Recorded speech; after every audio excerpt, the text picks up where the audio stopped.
한편 병원에선 젊은 원장이 얼굴이 불그락불그락해져서 펄펄 뛰고 있었다. 공교롭게도 그날 아버지가 일찍 퇴근한 사실을 알게 된 것이다. 이 병원은 불과 얼마 전까지만 하더라도 아버지의 친구가 원장 자리에 있던 곳이다. 그 친구가 미국으로 이민을 가면서 경영주가 바뀌는 바람에 이쯤엔 난데없이 나이 든 의사들의 입지가 불안해졌다. 그렇잖아도 요즘 새파란 신촌내기 원장이 정권을 휘두르며 한창 물갈이가 진행되고 있었다. 아버지는 이전부터 그 젊은 원장한테 미운 털이 박힌 신세였다. 정 박사님 대체 왜 그러신답니까? 퇴근 무렵 윤 박사의 진찰실로 찾아온 원장은 잔뜩 찌푸린 얼굴이었다. 벌써 몇 달 전부터 젊은 원장이 물갈이 리스트를 준비하고 있다는 소문이 나돌았다. 병원 내 몇몇 나이 든 의사가 그 리스트에 올라 있다는 건 이미 알만한 사람은 다 알고 있는 공공연한 사실이었다. 정년을 겨우 1년 남짓 남겨두고 있는 아버지가 그 명단에 메뉴칸을 차지하고 있으리란 것쯤은 웬만한 간호사들도 다 알고 있을 것이었다. 원장은 윤 박사가 아버지와 절친한 선후배 사이라는 걸 알면서도 노골적으로 험담을 입에 담았다. 병원을 말아먹으려고 하는 건지 예약 환자도 몇 안 되는 양반이 환자를 다 돌려보내고 자긴 벌써 퇴근을 해버려? 일 못 시켜 먹겠네 정말. 어차피 병원도 돈 벌려고 하는 사업인 바에야 의사는 예약 환자를 최대한 많이 확보해야 한다. 똑같은 환자라도 진료비를 되도록 많이 받아내야 한다는 게 젊은 원장이 한결같은 주장이었다. 그게 곧 그의 경영 철학이기도 했다. 그동안 그런 개나 물어갈 개똥 철학 따위로 의사의 능력을 가늠하는 젊은 원장의 뻔한 장사 속에 정 박사는 누구보다도 강한 불만을 표시해왔다. 원장의 눈에 그런 아버지의 태도가 곱게 비쳤을 리가 없었다. 그는 틈만 나면 매상이나 올리라고 독촉하는 포주처럼 아버지를 닥달하려 들었고 아버지는 그런 원장을 아예 상대조차 해주지 않았다.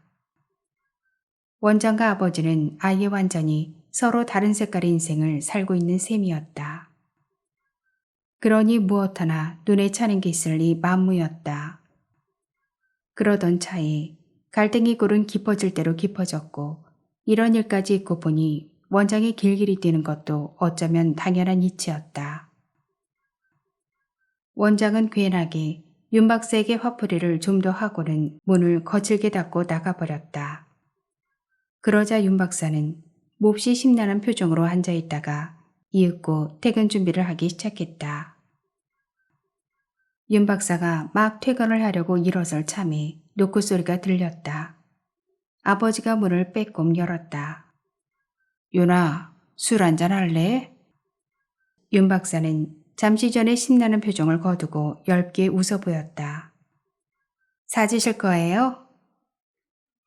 비싼 건 못 사고 포장마차에서 간단하게 한 잔 샀지.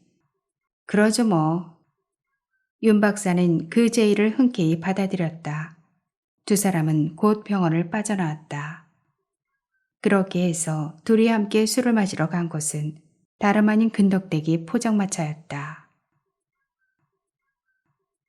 포장마차는 마침 저녁 시간이라 비교적 붐비는 편이었다.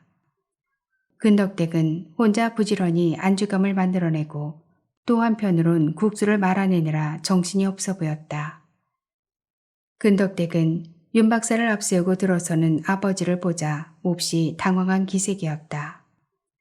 나 처남댁한테 부탁해서 왔어요.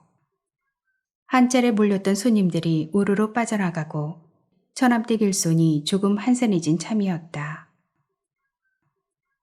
말없이 술잔을 기울이고 있던 아버지가 근덕댁을 향해 입을 열었다. 저 같은 거한테 무슨... 손이 신우의 남편 대하기가 어려워 몸둘 바를 모르던 근덕댁은 겨우 웃는 얼굴로 말끝을 흐렸다. 아버지가 정중하게 덧붙였다.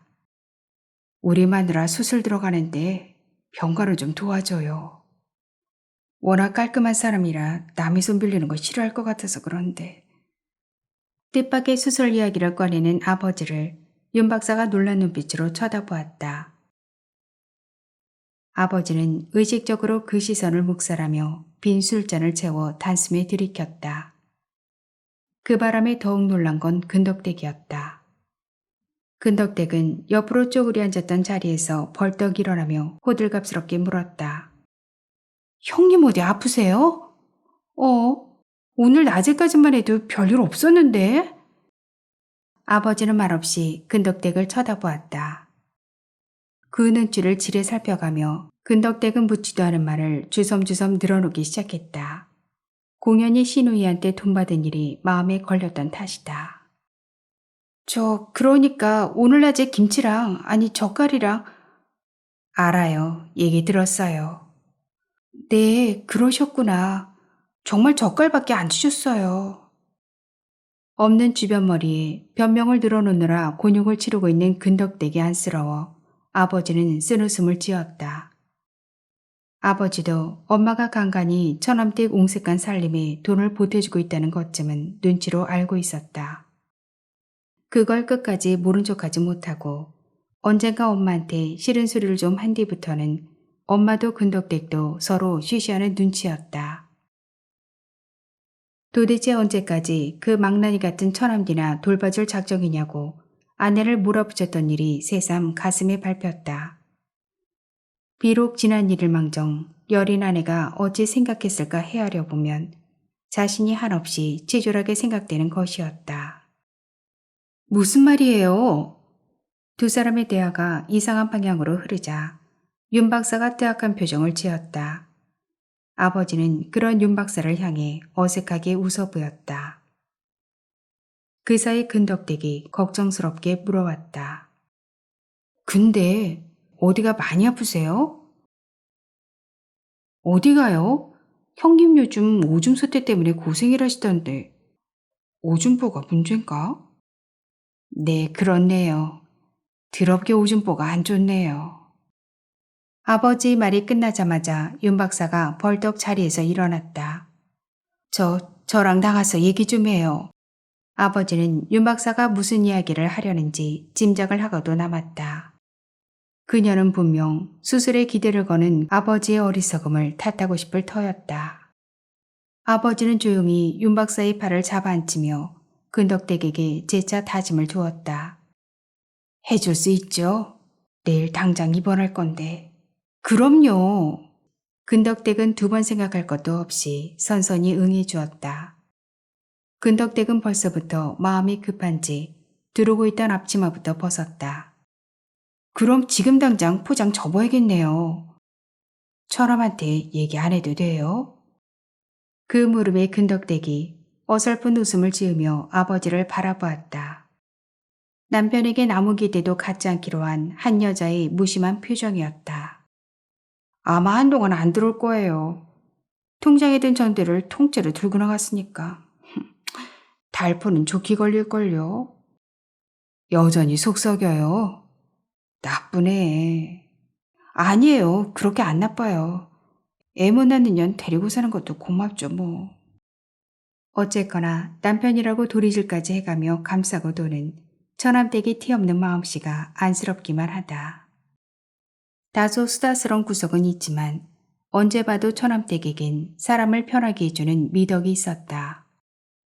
그것은 그녀의 장점이자 약점인 그 무관 천진성에서 비롯된 편안함일 터였다. 저 그럼 지금 집에 갔다 오실래요? 짐도 좀 챙기시고 처남댁한테 메모도 남기고 여긴 내가 지켜드릴게. 그러실래요? 정 선배.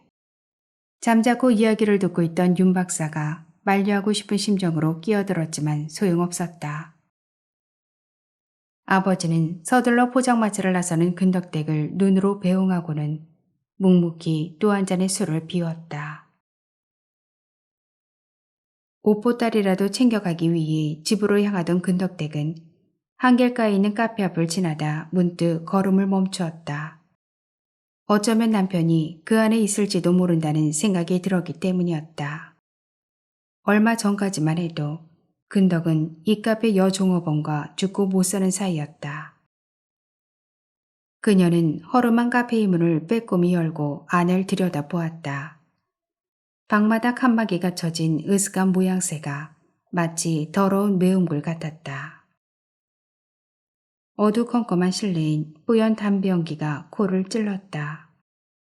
천장에 매달린 조잡한 조명이 빙빙 돌아가며 칙칙한 빛을 뿜어내고 있었다.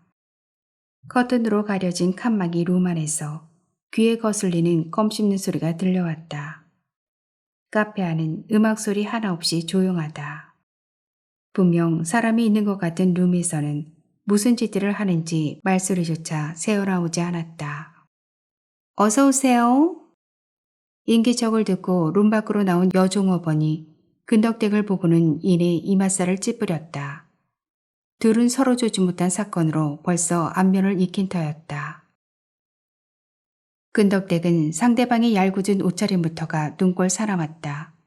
도대체 옷을 입은 건지 몸에 갖다 붙인 건지 구분이 안 가는 행색을 하고 여자는 짜증스레 자신을 훑어보고 있었다. 뭐하러 왔어? 먼저 기가 꺾일세라 야멸장 기색으로 노려보고 서 있는 근덕댁을 향해 카페 여자가 이기죽거렸다. 그녀는 제 가슴을 쓱쓱 문질러대며 생각할수록 약이 오른다는 표정으로 신경질을 냈다. 개 같은 년, 또 물러왔니? 응? 왜 왔어? 별 꼴 같지 않은 게 성질을 다 낸다 싶어서 근덕댁은 속이 뒤집힐 지경이었다. 남편과의 일을 생각하면 상대방이 도리어 화를 내는 게 뻔뻔스럽다는 생각이 들었지만 일단은 사람부터 찾아보자 싶었다. 우리 집인간 안 왔어? 안 왔다. 정말? 제 딴엔 태연하게 둘러대고 있지만 아무래도 미심쩍은 데가 있었다. 전에 그렇게 당하고도 자신을 내쫓지 못하는 상대방의 태도가 영 자연스럽지가 못한 것이다. 성깔깨나 있는 년이 어째 캥기는 데가 있어 저러지 싶어 근덕댁은 용기를 내서 칸막이 쪽으로 다가갔다. 그러자 카페 여자가 앞을 가로막아서며 일부러 안에 들리도록 비아냥거렸다. 나 세서방 만났어. 경고하는데 곱게 가줄래 불독 아줌마? 나 아주 조용히 살고 싶거든. 그 말에 응언이라도 하듯 안에서 험악한 인상의 사내가 고개를 내밀었다. 뭐해? 빨리 들어와. 정말 저 남자가 이 여우 같은 것에 새서방인가 싶어 쳐다봤지만 그것도 아닌 것 같았다. 안에서 여러 명이 노름반을 벌이는 것만은 확실한데 무작정 커튼을 들춰볼 만한 배짱도 없다. 근덕댁은 남편 신발이라도 찾아볼 요량으로 몸을 숙여 안쪽 테이블 밑을 훑어보았다. 컴컴한 불빛 아래라 잘 확인할 순 없었지만 느낌은 영 찜찜하기만 했다. 그녀의 자신 없는 태도에 카페 여자가 사뭇 의기양양해져서 이기죽거렸다. 어서 꺼지셔. 이번엔 내가 물기 전에. 근덕댁은 할 수 없이 뒤돌아 나오면서 카페 여자를 매섭게 노려보며 한마디 했다. 지주 없는 년. 근덕댁은 저런 바람둥이 생날라리 같은 걸 좋다고 따라다닌 남편이 한심스럽다기보다는 이상하게도 그런 남편을 헌신작 버리듯 차버렸다는 그 카페 여자한테 묘한 배신감을 느꼈다. 그녀는 거칠게 문을 닫고 나왔다. 그러는 동안 안에서는 근덕이 의자 위에 쪼그린 자세로 몸을 숨기고 있었다. 그는 비로소 안도의 한숨을 내쉬며 쥐고 있던 카드패를 펼쳤다. 오늘은 운이 좋으려는지 돌리는 밤마다 돈이 붙는다. 이야, 너 제법이더라. 근덕은 무사히 아내를 따돌리고 들어온 카페 여자를 끌어안고 모처럼 쾌재를 불렀다. 근덕댁이 돌아오길 기다리며 윤 박사와 술잔을 주고받던 아버지는 꽤 많은 양의 술을 마셨다. 언니가 힘들지 않을까요? 아까부터 할 말을 잔뜩 쌓아두고 있던 윤 박사가 어렵사리 입을 열었다. 아버지는 고개를 끄덕이며 들고 있던 소주잔을 털어넣었다. 할 수 없지. 너도 좀 도와라. 해보는 데까지는 해봐야지. 그래야 내 맘이 편할 것 같아. 네. 남자가 참 그렇다. 이야기가 다른 방향으로 흐르고 있었다. 윤 박사는 아버지를 말없이 바라보기만 했다. 잠시 침묵이 흐른 가운데 그가 뜬금없이 하던 말을 이어가고 있었다. 생각해봐라. 남자란 인간이 참 쓸모가 없어. 젊어 일할 때나 쓸모 있을까? 늙어지면 쓰레기야. 평생 지 한 몸 감싸는 법도 배우지 못하고 살고 도대체 하는 게 없어. 밥을 할 줄 아나, 빨래를 할 줄 아나, 애들을 키울 줄 아나. 아버지의 자주 섞인 넋두리는 곧 쓸쓸한 농담으로 바뀌었다. 아, 집사람 죽는다고 슬플 건 없는데 참 아쉬울 거는 같네. 난 다음 생엔 여자로 태어날 거다. 된장 담그는 것도 배우고 김치 담그는 것도 배우고 우리 집사람 반찬 아니면 어디 가서 수저도 못 드는데 아무래도 나도 곧 굶어 죽을 것 같다. 윤 박사가 그 한마디 한마디를 아프게 경청하고 있는 사이 잠시 끊어졌던 아버지의 말이 한숨과 함께 이어졌다. 윤아, 너도 우리 집 된장 고추장 많이 퍼더먹었지? 네. 너 이제 그 된장 못 먹게 돼. 어쩌냐? 안 됐다. 윤 박사는 고개를 숙인 채 수주잔만 만지작거리고 있었다. 농담을 하는 양 말하고 있었지만 어느 결의 아버지의 목소리는 바람 앞의 촛불처럼 하르르 떨리고 있었다. 윤 박사는 거기다 대고 뭐라 뒤를 달 수가 없었다. 무언가 목구멍에서 말을 막고 있는 듯하여 윤 박사는 괜히 만지작거리던 수주잔을 입안에 쏟아부었다. 그짬에 집에서는 간병인이 한바탕 곤욕을 치르고 있었다. 엄마가 집을 비운 사이 낮잠에서 깨어난 할머니가 또 정신이 흐려진 것이다. 대여섯 시간을 곤히 자다 깨어난 할머니는 주방에 웬 낯선 여자가 있는 걸 보고는 다듬이 방망이를 들고 살금살금 다가갔다.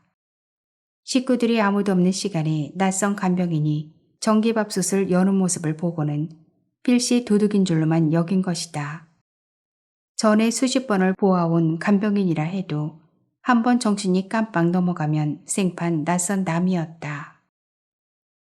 간병인은 그때 마침 밥을 부며 무선 전화기로 엄마와 통화 중이었다. 그짬에 살금살금 다가온 할머니는 방망이를 들어 간병인을 냅다 후려쳤다. 아! 통화를 하다 말고 비명을 지르는 간병인의 목소리가 전화기를 타고 흘러나왔다. 도둑이다! 이어 할머니의 외침소리도 선명히 들려왔다. 아줌마! 엄마는 덜컥 불안한 생각이 들었다. 수화기에 대고 간병인을 소리쳐 불러봤지만 들려오는 건 할머니의 옹골찬 음성뿐이었다. 너 도둑년이지? 내가 니년을 반드시 서히 넘길 거야. 콩밥을 먹일 거야, 이년. 수갑을 채울 거야. 아이고, 그놈의 몽둥이 좀 치워요. 진지 드릴게. 뭐? 내 밥까지 도둑질을 해? 간병인이 방에 갇힌 모양이었다.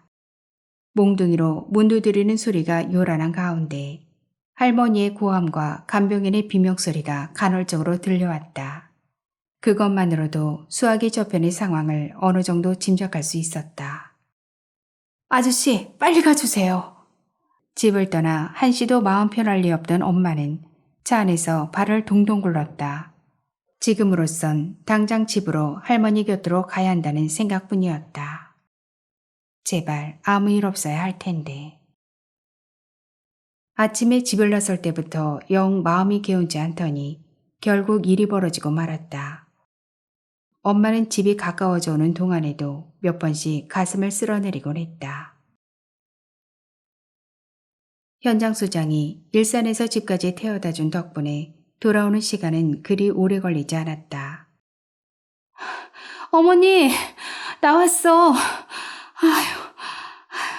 이윽고 숨을 헉헉대며 집 안으로 뛰어들어간 엄마는 다른 건 볼 것 없이 할머니 안부부터 확인하였다. 거실에 들어섰을 땐 간병인이 근 1시간 가까이 욕실에 갇혀있는 중이었다.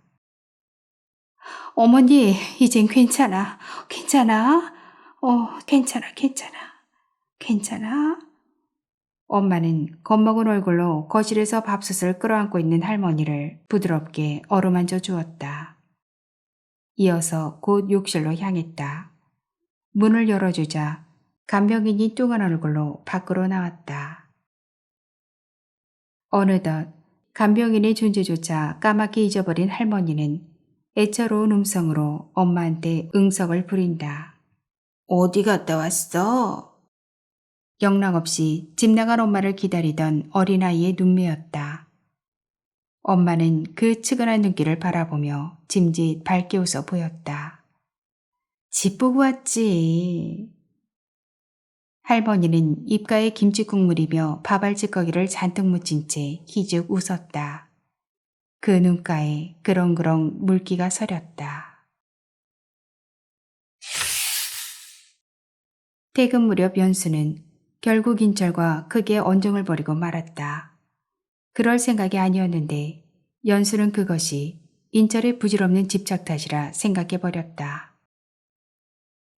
연수는 이따금 그가 자신과 영석의 관계를 신문하듯 바라보는 시선을 느낄 때마다 모멸감을 느꼈다.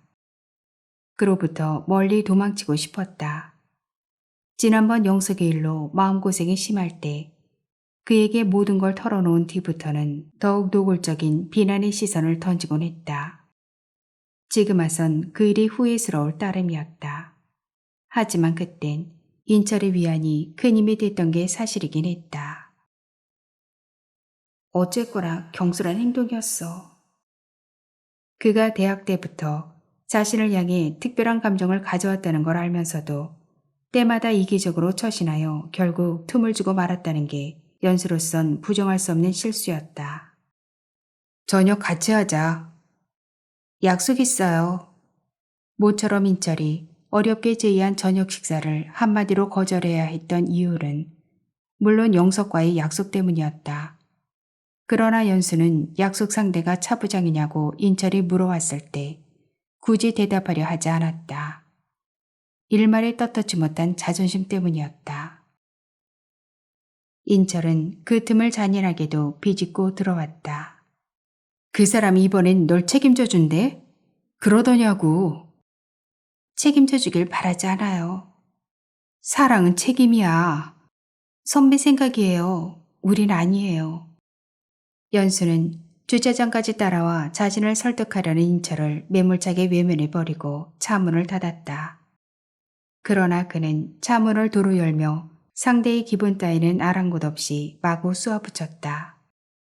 사랑은 책임이야. 적어도 책임지려고 하는 노력이야. 그게 사랑인 거야. 책임 없는 사랑은 가벼워서 봄바람에도 날아가 바람되고 먼지돼. 넌 먼지되고 바람될 거야.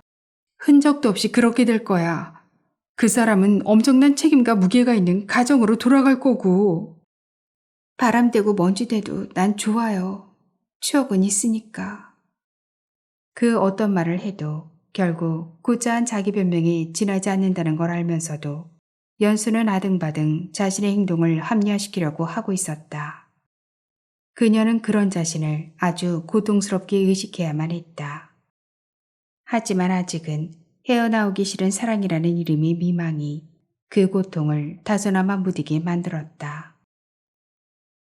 인철은 그 미망을 깨뜨리기라도 할 듯 더더욱 신랄한 비난을 퍼부었다. 똑똑히 들어. 차 부장한테 넌 추억도 못 돼. 넌 그냥 스쳐 지나가선 다시 오지 않는 아무것도 아닌 그런 존재야. 기어이 그 말이 나오고 말았다. 연수는 모멸감과 수치심으로 떨리는 입술을 지그시 깨물었다. 우리... 그녀는 침착하게 하지만 단호한 어조로 인철의 충고를 묵살해버렸다. 그렇게 쉽지 않아요. 무슨 일 있었니? 인철의 당황한 눈빛. 연수는 그 불온한 우려가 무얼 뜻하는지 안다. 그녀는 심한 모욕감에 치를 떨며 인철을 노려보았다. 무슨 상상이에요 지금? 끝이 보이지 않는 길은 가지 않는 거야 이 바보야. 미안해요. 난 그 끝, 선배가 말하는 그 끝이라는 거 관심 없어요. 인철의 표정이 점차 고통스럽게 일그러지고 있다. 연수는 그 모습에 알 수 없는 비애를 느끼면서도 자신의 그런 감정을 인정하려 들지 않았다. 잠시 절망적인 침묵이 흐르는 가운데 인철은 굳은 듯 그 자리에 섰고 연수는 모질게 차문을 닫아버렸다. 고 시동을 걸고 차를 출발시켰다. 백미러를 통해 점점 작아지고 있는 인철의 모습이 왠지 연수의 가슴을 짓누르고 있었다. 영석을 태우고 그의 아파트 단지 앞에까지 왔을 때 연수는 저 불빛 어딘가에 섞여 있을 그의 방을 막연하게 그려보았다. 아이들과 함께 호주 친정집에 다니러 간 영석의 아내는 아직 돌아오지 않은 채였다. 혼자 있기 적적할 텐데, 그보다는 여러 가지로 불편할 텐데, 그를 위해 아무것도 해줄 수 없는 자신이 조금은 처량하다고 느꼈을 때 그가 문득 입을 열었다. 우리 집 한번 들어갔다 갈래? 순간 연수는 그 말을 어떻게 해석해야 할지 몰라 잠시 애매한 표정을 지어 보였다. 그가 이내 상대방의 마음을 헤아려 주듯 자연스럽게 덧붙였다. 나 사는 거 보고 싶지 않아? 하긴 그가 어떻게 사는지 궁금하긴 했다. 잠시 머뭇거리다 그녀는 가만 고개를 끄덕였다. 이윽고 그녀가 따라 들어간 영석의 아파트 내부는 모든 게 완벽하리만큼 깔끔하고 세련된 분위기였다. 거실 진열대 위에 놓인 그의 가족 사진이 연수를 향해 밝게 웃고 있었다. 하나같이 화사한 웃음들, 그 어디에도 잠시나마 불행했던 그의 흔적 따윈 찾아볼 수 없었다. 연수는 그 중에서도 손대면 한박웃음이 담뿍 묻어날 것 같은 모습으로 영석의 품에 안겨있는 그 아내의 행복한 표정에 오래도록 눈길을 주었다. 잠시 후 옷을 갈아입기 위해 안방으로 들어갔던 영석이 거실로 나왔다. 후드가 달린 흰색 면소재의 트레이닝복 차림이었다. 그렇게 차려입으니 한결 앳된 모습이었다. 꼭 소년 같아 보였다.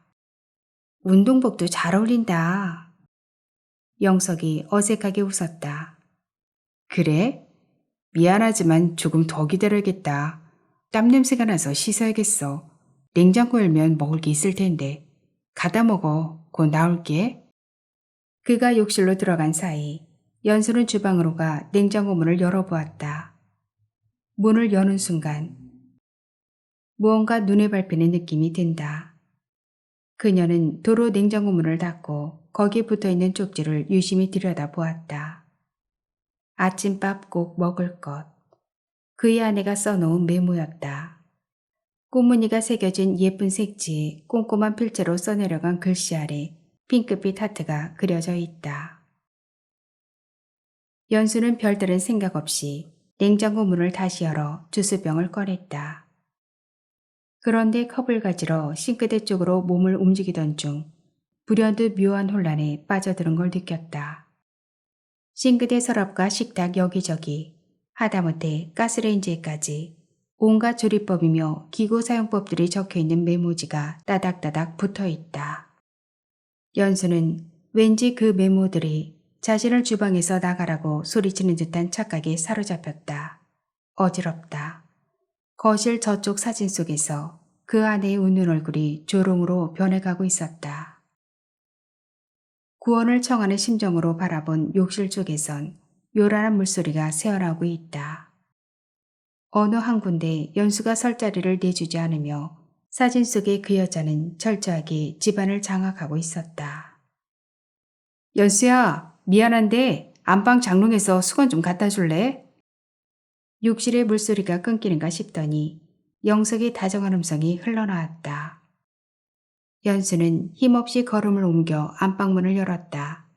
침실, 그들만의 성역, 안주인이 의심할 나위 없는 행복이 새록새록 넘쳐나는 방 안 분위기, 깨끗하게 정돈된 더블 침대, 그 머리맡에 나란히 놓인 베개 2개, 그곳에도 복병처럼 진을 치고 있는 사진 속의 여자. 연수는 순간 자신이 절대 와서는 안 될 곳에 와 있는 것 같은 알 수 없는 죄책감으로 몸을 떨었다. 그 죄책감이 한편에는 모멸감도 있었다. 내가 왜 여기에 있지? 아, 맞아. 수건 때문이야. 그는 지금 샤워 중이고 수건은 안방에 있어. 그녀는 애써 합당한 이유를 찾아내며 황망한 손길로 장롱문을 열었다. 잘 정돈된 모양으로 양복들이 줄지어 걸려 있었고 그 아래 깨끗하게 다림질된 와이셔츠가 차곡차곡 쌓여 있다.